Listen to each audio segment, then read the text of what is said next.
Get ready for transcription in 5, 4, 3, 2, 1, start. A very eventful year has just passed.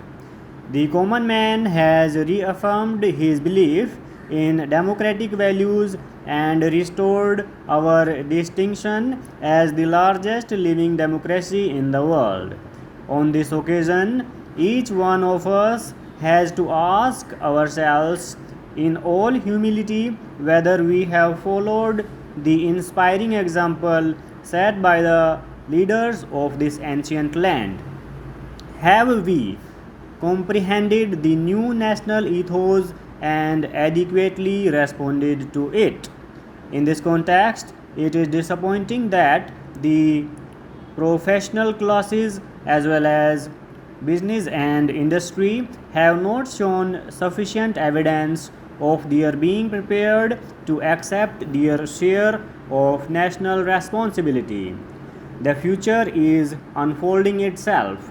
What are our immediate preoccupations and aspirations for the future? The coming elections to the state assemblies afford an occasion for all political parties to prove their dedication to democracy and cleanliness in public life. What is important is not the result but how it is achieved. The campaign must be conducted with dignity only on the basis of clear cut programs and policies. Once again, our voters will have the option of choosing not their masters but their servants. We must, in the past, prove ourselves a mature people pledged to the processes of democracy and the democratic way of life.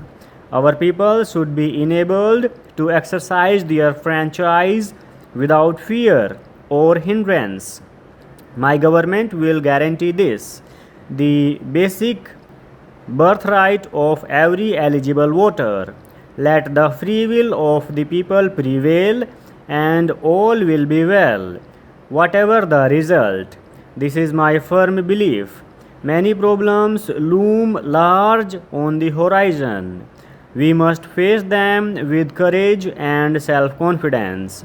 Some frustrated and desperate elements in our society today are determined to scuttle the principles of our democratic way of life and destroy the very fabric of our secular society. While every one of us is entitled to freedom of expression in appropriate forums, no one should be permitted to drag each and every issue to the streets, excite dormant passions, advocate disrespect for law and order, and incite violence. Such a policy of unwarranted confrontation backed by provocative action on the slightest pretext is a challenge. We, as citizens of a free country, need to face with determination. Let not a few misguided and disgruntled sections of society imagine that they can hold the rest of us, the law abiding citizens, to ransom. This will not be allowed. The post emergency climate has been congenial for reconciling fundamental freedoms and open society with egalitarian and social justice. This is the first Republic Day with which my 10-month-old government is associated. Let us not judge them hastily.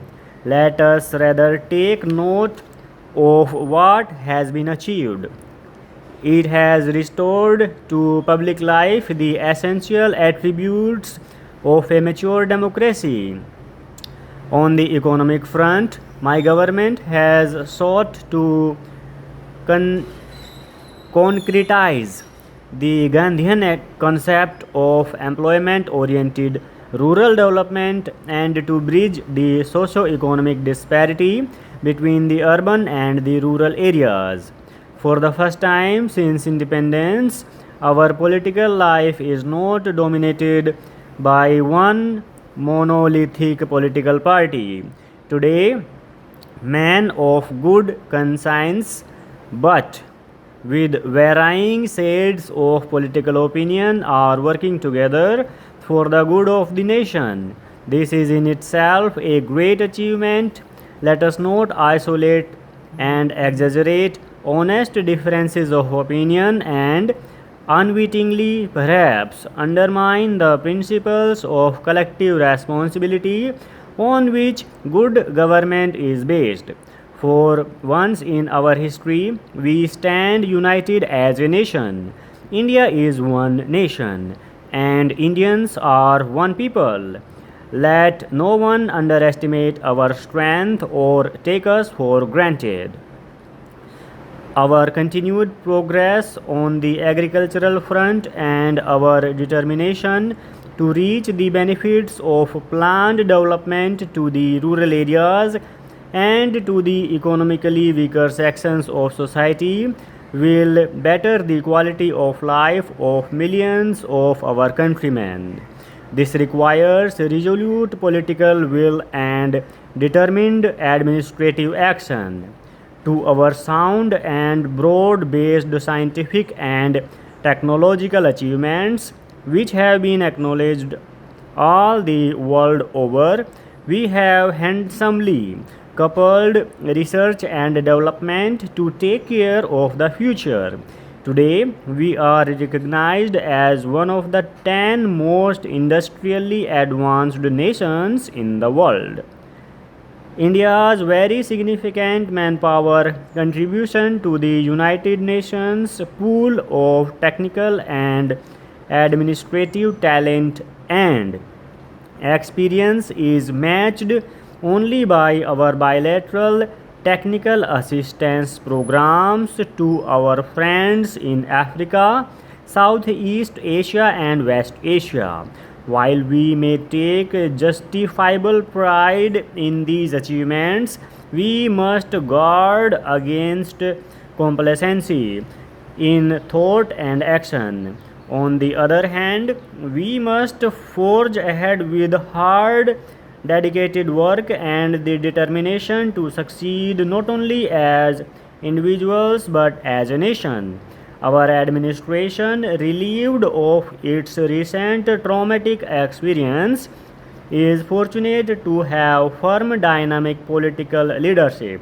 The younger generation who join the various services which compose the broad spectrum of the administration are idealistic, motivated, and have the capacity for hard work.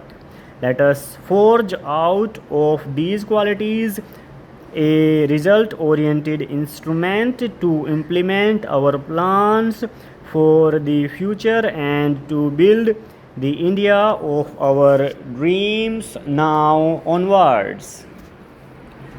We must keep in mind that it was still the foreign government that was at the helm of affairs, and the terms of reference of these ad hoc tariff boards were very limited in their character. For example, before any industry could be considered to be entitled for the grant of protection, it was essential that there should be abundant natural resources for that industry available in the country itself.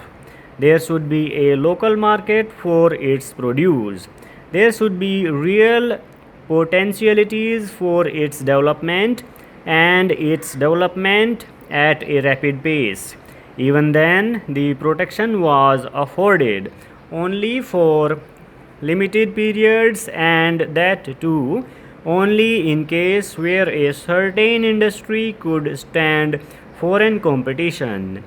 These were the limitations, but even in this limited sphere, we have several industries which show that The government of that day never accepted the recommendations of these tariff boards when they clashed with the interests of foreign capitals, particularly British capitals. Full stop.